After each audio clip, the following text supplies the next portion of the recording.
Rozafa mirëpriti natën e dytë të festivalit Zafest, duke u shndërruar në një skenë të veçantë të muzikës bashkëkohore, tinguj dhe performancat e artistëve krijuan atmosferë festive brenda një prej monumenteve më të rëndësishme të trashëgimisë kulturore shqiptare. Ideatori i festivalit Vleshen Sata u shpreh se Zafest nuk është thjesht një aktivitet muzikor, por një hapësirë që bashkon artin, kulturën dhe njerëzit. Zafesti është gjithmonë i njëjti, ndryshojnë vetëm vitet në kuptimin që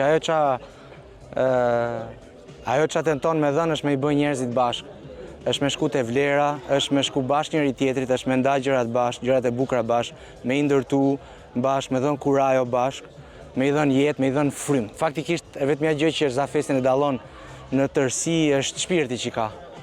Edhe ai shpirt njihet. Edhe moderatorja Dojna Mema vlerëson frymën që përcjell festivali. Zafesti tashmë është një familje dhe në formën se si komunikon stafi me njëri tjetrin, është i njëjti staf që është prej vitesh e vitesh, nuk ndrohet asnjëherë, dhe janë njerëz që ndjejnë vërtet me zemër që ta bëjnë këtë festival. Gjithë ata që vinë thonë që një herë të vish në Zafest gjithmonë do të rikthehesh, sepse është tamam ky emocioni i madh dhe bashkimi që t'jep koncepti i familjes.